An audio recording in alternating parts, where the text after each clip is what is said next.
So 3, 2. Now this unit 3 will actually start feeling a little triggy, where I know it really didn't yesterday. So it says in this course, we're going to approach angles in a way that may be different. It shouldn't be different than what we already did. It might have been different when we did it the first time. We will approach angles in a generalized method that allows us to view them through a periodic lens. So all this stuff is going to start to come together. We got to make sure that we understand a few definitions, most of which we have already talked about, but we're going to talk about again. Standard position. So in the coordinate plane, an angle's in standard position when its vertex is at the origin. So here's my vertex at the origin. And one ray of the angles lies on the positive x-axis. So here is one ray. Oh, here is one ray lying on the positive x-axis. This is what we can call the initial side or the initial ray, because it's where you start. Since they're using ray, I'll say ray instead of side. Then the terminal ray is the second ray of the angle. So this one stays stuck to the x-axis. This one is where the angle actually stops, and then for you to be able to figure out a measurement there. Okay? So remember, terminology is important because these questions, sometimes they're not very difficult, but they can be very wordy. And if you don't know what they mean by terminal ray, you may not be able to do a question that's actually very simple for you. Okay? And there's an angle in standard position. All right, so let's talk about sine, cosine, and tangent again. Not brand new concepts for you. I know that. But this is not necessarily a unit circle. Notice my radius is just r. It's not 1. It could be 1, but it could be 2. It could be 7. It could be 8.4. I don't know. It could be anything. So given an angle in standard position and a circle centered at the origin, there's a point P where the terminal ray intersects the circle.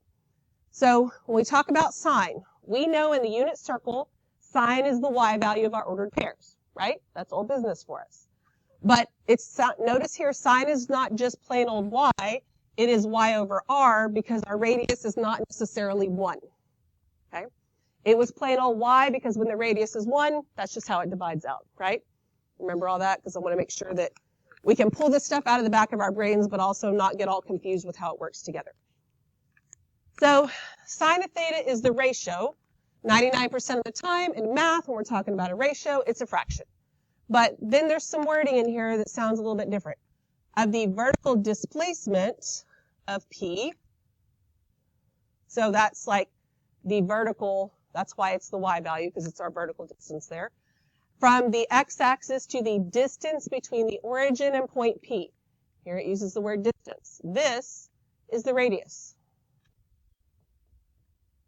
Okay? The distance between the origin and point P, that's your radius. It talks about the displacement of P and the distance of P. What is the difference between distance and displacement? And who can tell me?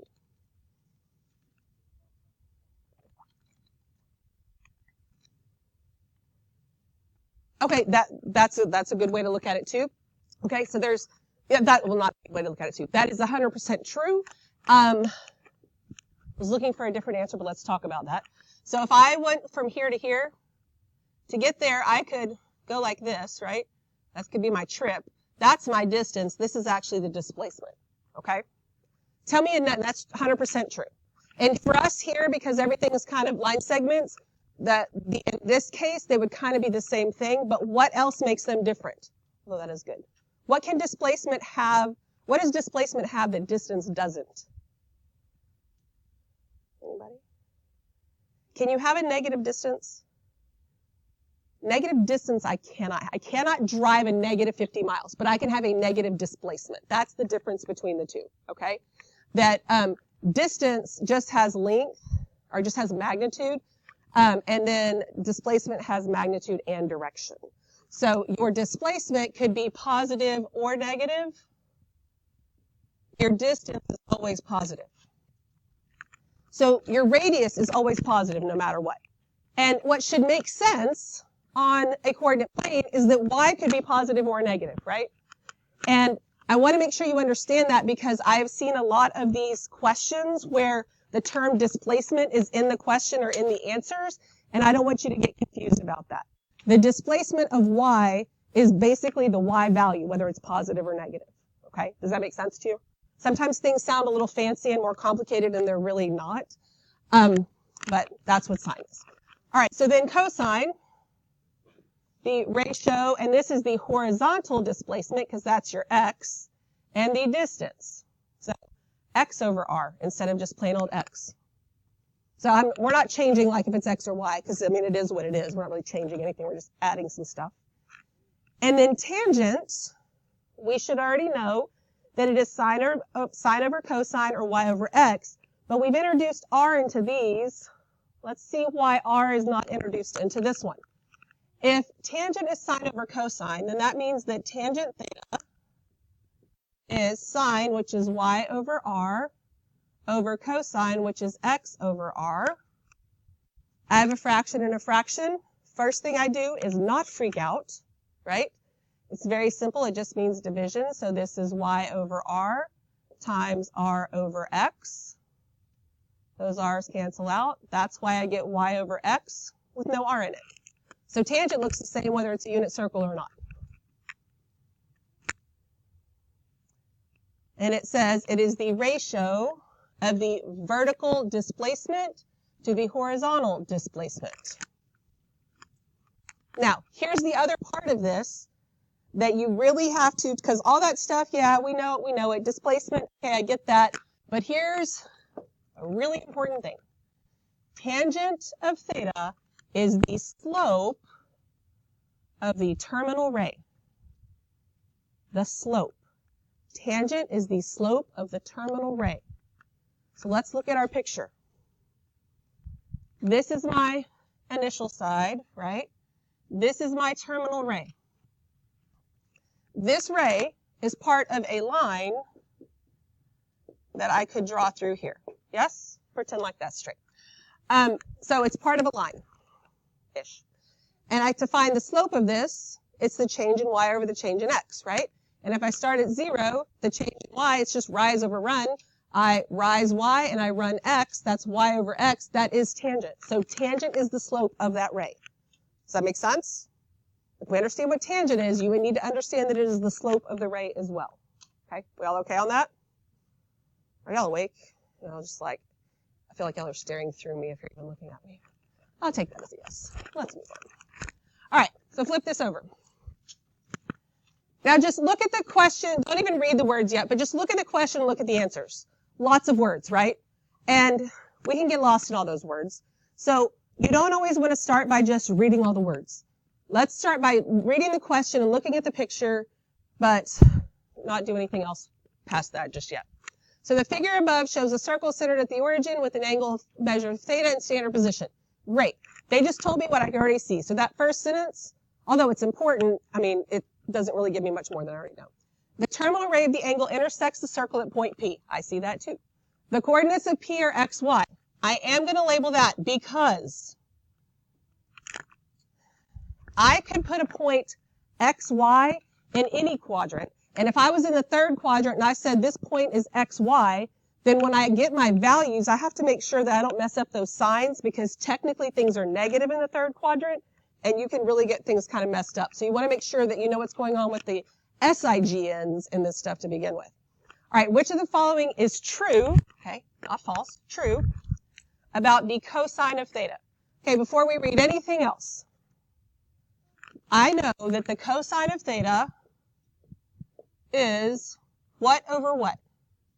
X over r. Does cosine have anything to do with y? No. So when I look at my answer choices, there are two that talk about cosine being y over y something. I know those are not my answers. Then I look at the other ones. So do I know what the radius is? What's the radius? 3. Okay, which I hope is true because it's the only thing in here. But since this tells me it's a 3, nowhere does it say the radius is 3. But if this is 3, the radius is 3, right? If we know that it's x over r, our answer has to be A. Then I do actually want to read the words just in case just in case I missed something. But it says because it is the ratio of the horizontal, that's x, displacement of P and the distance between the origin and P. And I didn't have to get lost in the words because really the other part was important as well. Okay, we okay with that? Any questions? All right. So let's look at this. It says the figure shows a circle with radius 5. So here it does tell me the radius is 5. So I'm going to go ahead and label that on my terminal ray. Angle measured theta in standard position. The terminal ray of the angle intersects the circle at point P. Find the following values. All right, so what are the coordinates for P? Oh, I put R there. That is the radius. The whole reason I did it was to put a 5 there. What are the coordinates of point P? 3, negative 4. 3, negative 4. So the sine of theta, I know that is y over r, so that is negative 4 over what? 5. What is the cosine of theta? 3 over 5. What is the tangent? Negative 4 over 3. This is y over r, x over r, y over x. These are not special angle values. I have no idea what the angle is. So if I knew it was a special angle value, which we've worked with, which we're going to get to, then we would know it's square root of 3 over 2 or 1/2 or whatever. But not everything's a special angle. This one isn't, and I'm just literally doing the x over r, y over r stuff. Okay? Everybody okay with all that? Questions? All right, grab your other sheet of paper.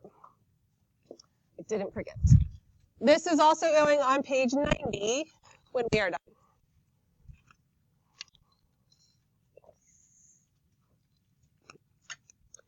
Alrighty. So we have the figure shows a circle with radius r centered at the origin. We have theta here in standard position. The terminal ray of the angle intersects the circle at point P. Coordinates of P are x, y, and they're labeled for me.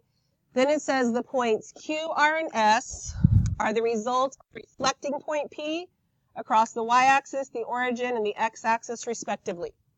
This is what we did with those little triangles when we did the unit circle, right? So if I take P and I reflect it across the y-axis, what is this ordered pair? Negative x, y. So what is R? Negative x, negative y. And x, negative y, right? Everybody good with that? Okay. Really, is this easy at this point? Because we've already talked about it. So if you're thinking like, well, this is obvious, it wouldn't be so obvious had we not done what we already did.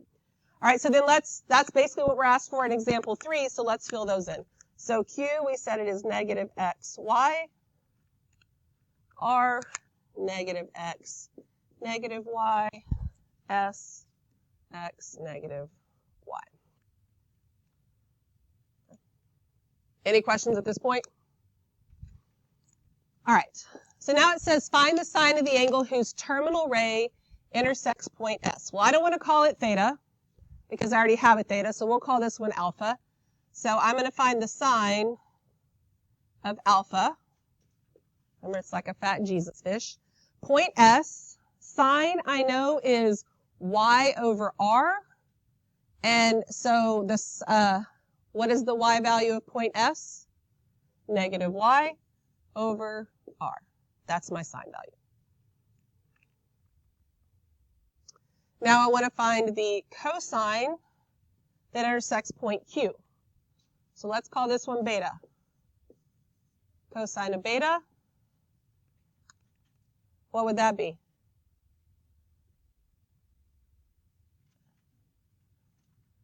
Negative x over r. Good. Because point Q is right there. I don't even have to look at the picture. I got my ordered pairs there. For tangent, it's a different angle again, so let's use gamma. So gamma kind of looks like a cross between a funky y and a funky lowercase r. Something sort of like that, but a whole lot better. We won't use it a ton. I was just trying to be a little bit different here. So what's the tangent of point R? y over x, because we have a negative y over negative x, and then that gives me y over x. Jumping right to y over x is fine, but I want to make sure everybody knows where it's coming from. Everybody okay on all that? Any questions? Okie dokie. Let's look at this. It says, let theta be an angle in standard position whose terminal ray coincides with the line y equals negative 3x in quadrant 2. Find the following values. Okay, so let's draw ourselves a picture here. We're not going to draw it too terribly tiny. I'm going to draw in a circle here. You can pretend like it's a circle. I'm sure yours probably doesn't look that much better, so no judgment here. I have the line y equals negative 3x that goes through the second quadrant, like this. Okay? So tell me what that negative 3, well, so it says theta is the angle, so this is theta right here. This is theta. Line equals y equals negative 3x. What does the negative 3 represent? Slope. And what else? If it's the slope, it is the tangent. This tangent is the slope of the terminal ray. So the tangent of theta equals the slope, which is negative 3. Okay? Does that make sense to you? So if I draw in a triangle in this second quadrant right here, there's my angle theta. This angle right here is the reference angle, right? So I don't know what the angle is, and it's not 5 pi 6. But if theta was 5 pi 6, then the little green one I just drew in there would be pi 6, right? It's the reference angle there. Since I know that tangent, stop it. Since tangent is negative 3, tangent is y over x, stop it. Tangent is y over x. So on this triangle right here, the y value is 3, the x value is 1. Which one of them is negative? The x value. Okay. In order for me to find sine and cosine, I have to know the radius. How can I find the radius? Think back to 6th grade. Pythagorean theorem. So this is going to give me negative 1 squared plus 3 squared equals r squared. It's going to give me 1 plus 9 equals r squared. So r is the square root of 10. It is not plus or minus the square root of 10 because the radius is always positive. Okay. Everybody good with that? So then to find sine, sine is the y value, which is 3, over the radius, which is the square root of 10. Then when I rationalize that, what do I get? Bless you.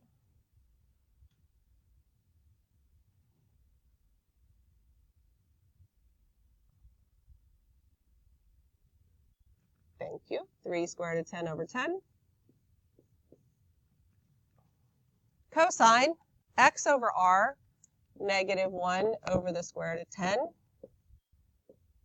So when I rationalize, I get negative what? Square root of 10 over 10. Ready? What questions do you have? We good? All right, if you want to go ahead and put those 2 pieces of paper on page 90, you can while I pass out this next sheet.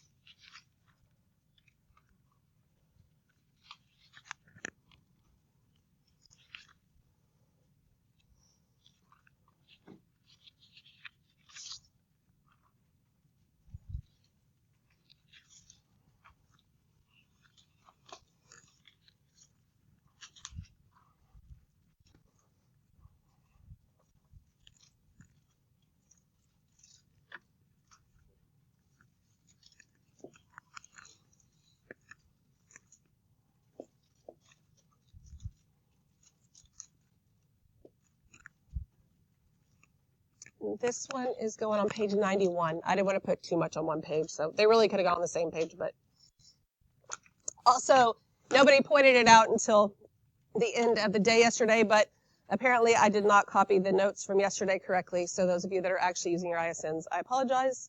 I'm a little surprised it hasn't happened more this year, but not too bad. It was already the end of February. All right. So now we're going to talk about radians, which again, not brand new. That's why we can fly through this. This first part here just basically restates what we talked about at the beginning of what we did earlier, that you have this initial side, terminal ray, this is your angle, and standard position. Okay. Then we talk about positive and negative angles. Positive angles go in a counterclockwise direction. Negative angles, clockwise direction. We all remember this stuff, right? Okay.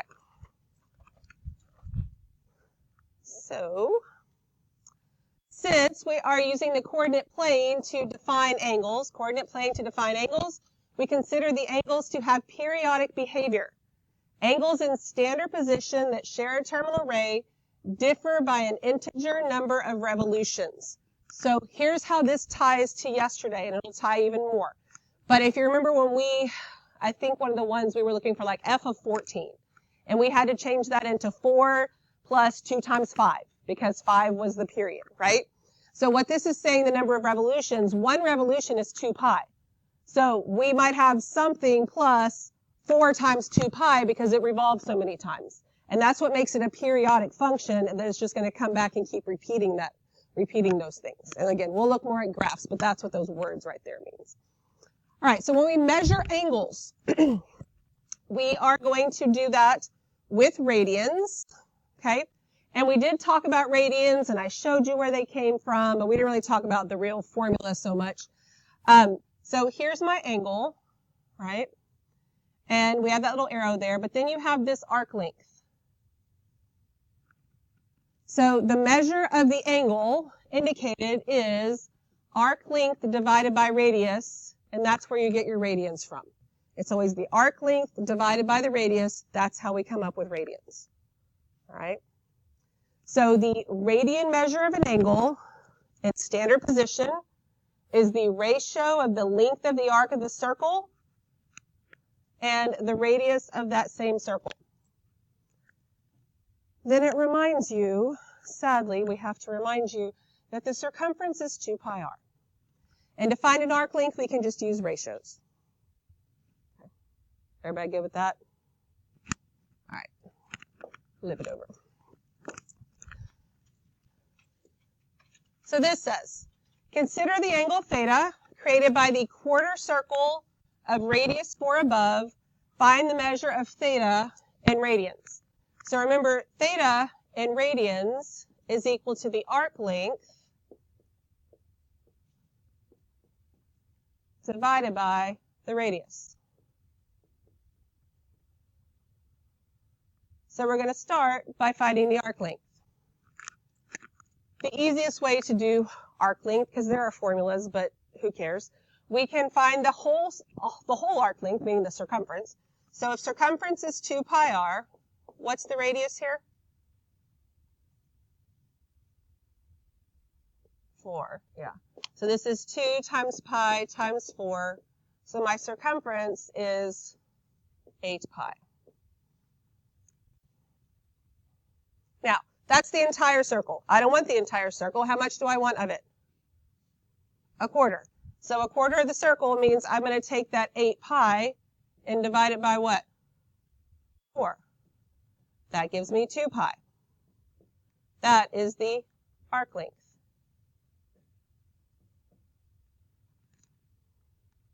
Everybody with me so far?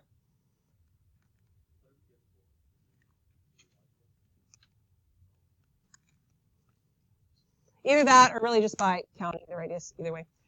All right, so now I want theta. Theta is the arc length, which is 2 pi, divided by the radius, which is 4. And what does that give me? Pi, half pi or pi over 2, right? So half pi is the same value, but anytime we're working with a pi, we always put it in one fraction. So it's pi halves. Now let's think about what we just found. We just found that this angle right here, theta, is pi halves. Does that make sense? Did we technically already know that? Yes. But I took you through this because I wanted you to see, even when it's not a unit circle, the angle measures the same. Just like no matter how big or small your circle is, there's 360 degrees. no matter how big or small, there are 2 pi radians.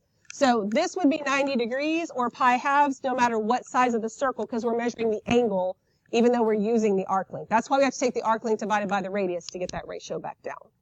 Okay, we good with that? So in this case, if you had just known it was pi halves, that'd be okay. But it's not always going to be, that obvious to you either. So let's look at the next one. I have no idea why there's a line there. Okay. So we're going to find the measure of the angle formed by a third of a circle with radius 3, centered at the origin in a clockwise direction. Okay, so if the radius is 3, what's the circumference? 2 pi times 3, which is just 6 pi, right? That's something you wouldn't have to show all your work. It's 6 pi. All right, so then I need the arc length. What do I do with 6 pi to get my arc length? No, I divide, so this is the entire circumference. You're ahead of yourself, I think. For the arc length, I only want a third of the circle. So I'm actually going to use the same number as what you just said because they happen to be the same. But since I want a third of it, I'm going to divide by 3. Not because the radius is 3. Does that make sense? You see how they're different? I'm just making sure, because I just realized since the numbers are the same, I see how that can be confusing. That's the arc length. The arc length is how much of the circumference do I want. I use the radius to find the circumference, and then I use how much of the circle do I want to get the arc length. Then, to get theta, theta is equal to the arc length, which is 2 pi, divided by the radius, which is 3, and I have 2 pi thirds. Is my final answer 2 pi thirds?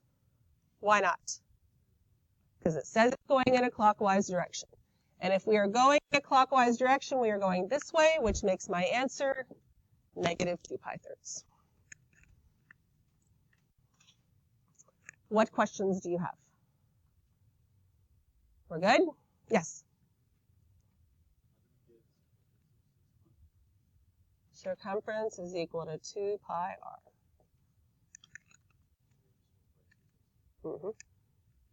That's it. What else? Anything else? Because it says a third of a circle. It'll have to tell me somehow. A third of the circle, a half of the circle, a fourth, something like that. That's why I divided by 3.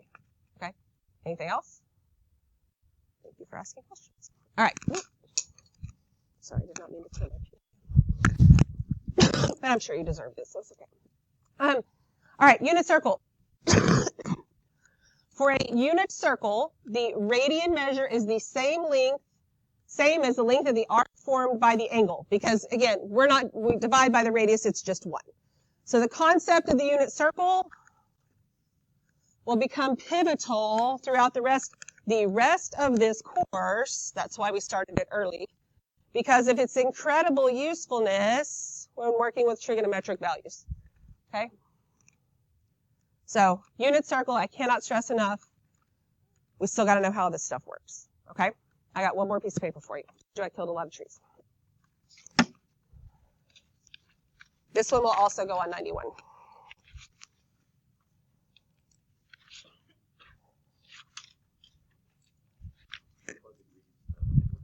Degrees? No, we still don't care.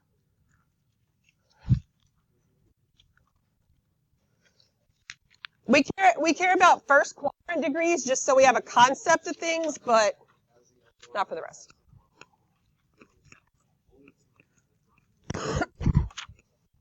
Alrighty, 91. So for each of the following, we're going to sketch a picture of the arc length described based on the unit circle, then find the measure of the angle corresponding to the given arc length. We're actually going to probably do that in an opposite direction because we already have a good concept of what's happening. So if I want a sixth of the circle, right, this is a unit circle, so that means that all the way around, or my radians, it's 2 pi. If I want a sixth of it, in math, means multiply. So I'm going to take my 2 pi, multiply it by 1/6. What does that give me in the end? Yeah, so it gives me pi over third. Yeah, pi thirds. Okay, so then I'm going to graph that angle. Is that angle in what quadrant is it in? first. And what is pi thirds in degrees? 60. Okay, so you want to know your first quadrant degrees, and just so you have a concept of how, what the size. So 60 would be about right there. So it could look about right like that, and then that right there. That is your pi thirds. Well, let me see. Let's get theta equals pi thirds.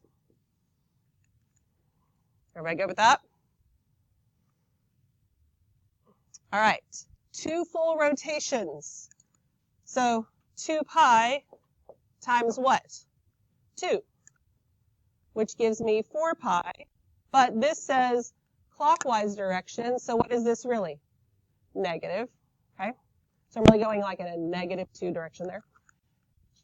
So my initial rate is still right here. I'm going in the clockwise direction, so this is going around once and then twice, and I end up here. Theta equals -4 pi.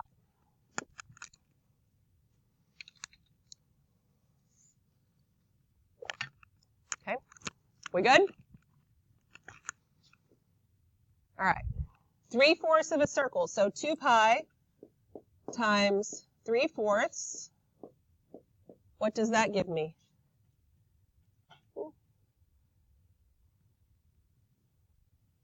Yeah, 3 pi over 2. And I'm going counterclockwise, so I'm positive. That's good. What quadrant is this in? Is it in the first? Okay. You forgot the name of it, but it's not in a quadrant, right? As long as you can tell me like it's not in a quadrant, it's fine. They're called quadrantals.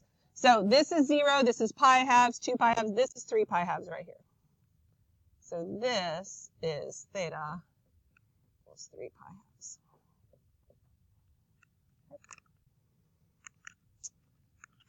7/8, so 2 pi times 7/8.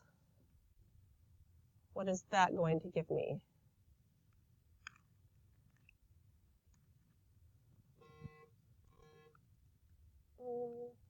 7 pi fourths. All right, what quadrant is that in? Fourth. It's in the fourth quadrant. What is pi fourths in degrees?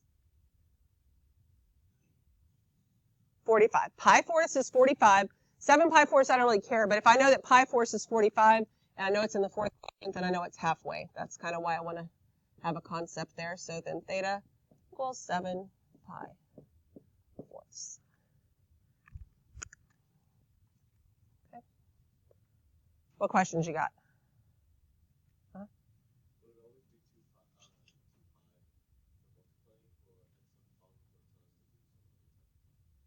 If it's a unit circle, it will always be 2 pi. Always be 2 pi. Or even if it's not a unit circle, if we're just talking about the rotation of the circle and you want 7/8 of it, radians is 2 pi for the whole circle. So that's not going to change. All right, let's look at this. Now I want you to go in here and just in the first quadrant, I want you to fill in the angles. So 0, pi sixth, and do just the first quadrant on your own without copying mine down.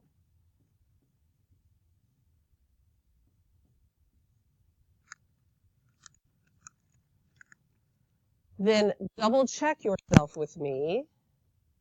And if we agree, then I want you to go and do the rest of the angles without copying mine down. Remember, you can count from the x-axis, count fractionally, and get those filled in.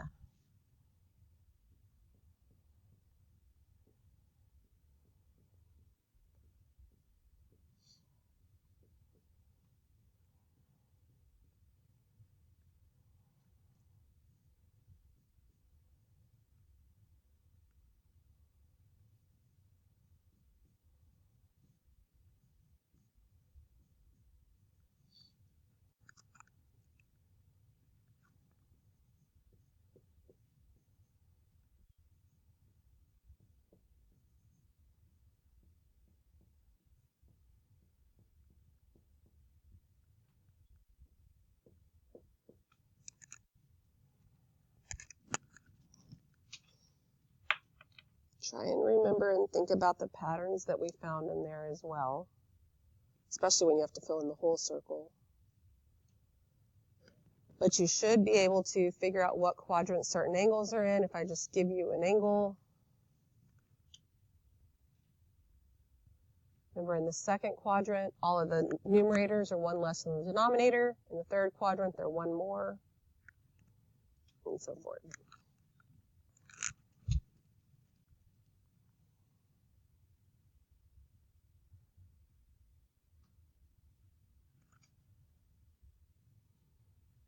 Any questions about these angles? Something we can fill in with confidence, yes, I hope. Remember, we still don't really care about the degrees at all. Any questions? We good? Okie dokie. Look this over.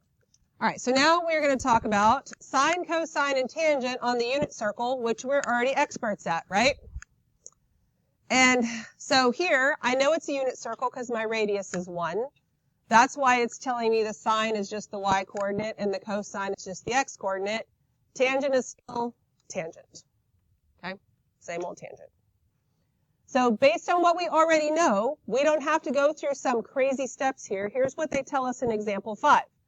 The figure shows a circle centered at the origin with a measure of theta in standard position. The terminal ray of the angle intersects the circle at point P.